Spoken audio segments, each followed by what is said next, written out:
President Donald Trump, French President Emmanuel Macron, and Japanese Prime Minister Shigeru Ishiba in Canada ahead of the G7 summit.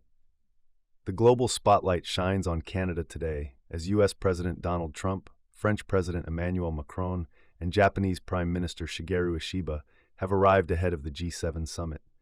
Set to commence in Kananaskis, Alberta, this gathering of the world's leading democracies is poised to tackle pressing issues, trade wars, security threats, and international conflicts.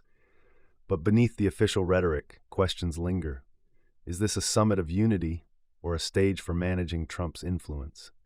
Join us as we explore the arrivals, the stakes, and the underlying tensions shaping this critical meeting. The arrivals set the tone for an eventful summit.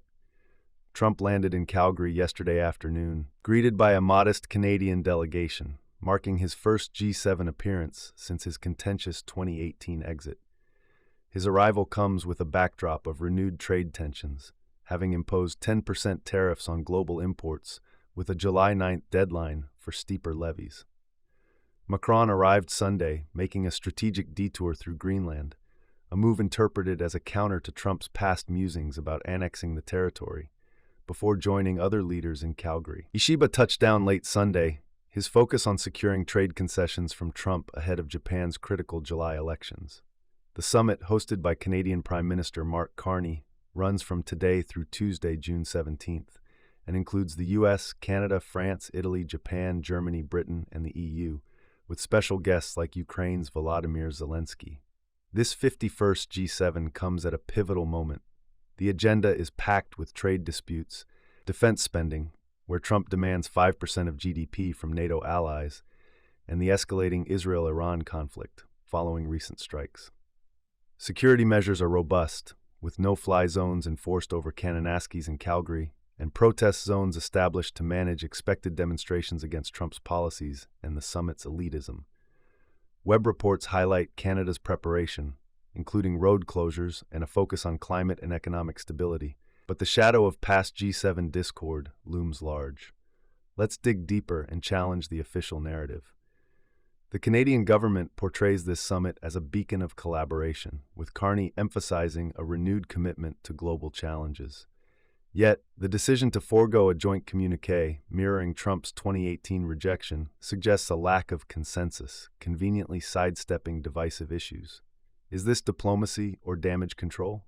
Web sources indicate leaders are scheduling bilateral talks to appease Trump, from Ishiba's tariff negotiations to Macron's Middle East diplomacy. But does this reflect strength or a reluctant compromise with his America First agenda? Posts on X reveal a skeptical undercurrent. Some dismiss it as a Trump circus, others see it as a test of Western resilience. The establishment claims progress on trade and security, but the focus on managing Trump, rather than confronting his tariffs or Iran policy, feels staged. Carney's hosting, following a tense White House meeting with Trump, might be less about leadership and more about avoiding another 2018-style collapse, where Trump branded Trudeau weak. The Greenland stop by Macron could be a diplomatic flex, but it also underscores how allies are navigating Trump's unpredictability. Are we witnessing a summit of equals or a negotiation with one dominant player? What's on the line? For Ishiba, a trade deal with Trump could bolster his election prospects, but a weak outcome might cost him votes in July. Macron's push to address the Israel-Iran crisis could falter if Trump prioritizes bilateral deals over collective strategy, especially with Zelensky's presence adding urgency to Ukraine support. Carney faces a delicate balance. Hosting amid Trump's 51st state rhetoric from his first term, he must assert Canada's stance while avoiding past fractures. Globally, the summit's decisions could shape responses to Gaza, economic stability, and climate goals, with a planned decarbonization pact on the table. The implications extend beyond the table. A successful summit might strengthen G7 cohesion, but failure could deepen rifts, especially if Trump walks away with unilateral wins. Protests in Calgary and Banff, fueled by anti-Trump sentiment and calls for fair trade, add pressure. Organizers expect thousands, echoing the 2018 Quebec unrest. Sentiment is sharply divided.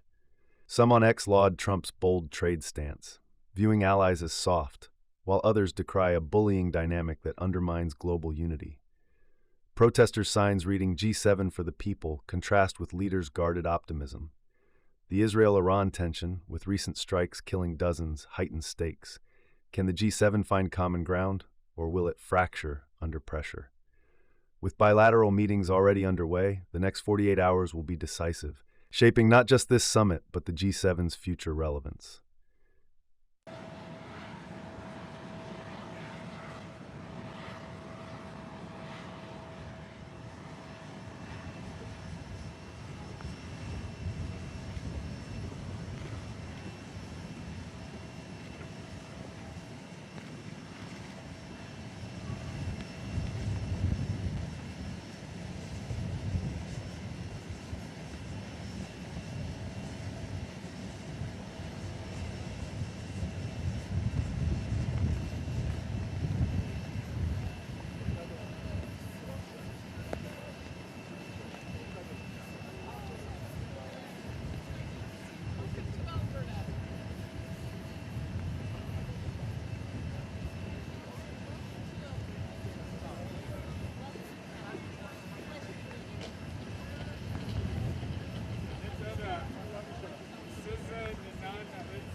Reinforced actually by yourself and myself through the over-the-horizon radar.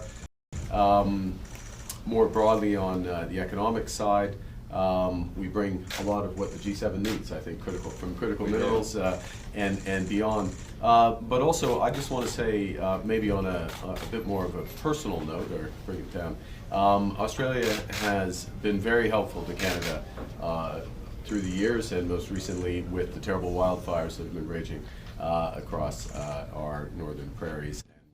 And I look forward to strengthening our defence relationship. I think it's quite exciting, our over-the-horizon development that we've been able to develop in Australia, but also there's a range of areas in which we can cooperate. I know critical minerals will be a discussion over the coming days, but also we share personal relations as well with Australian firefighters are here, just like Canadian firefighters who I've met in Australia have performed such a vital role because our seasons are different.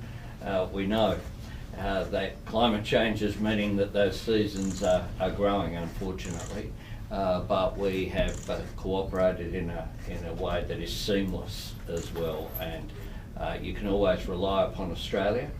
I know that our Australian firefighters are really proud of the effort that they've been able to make, including during the wildfires which you are experiencing. Yeah, of course. Thank you. All right, thank you very much. Okay, thank you.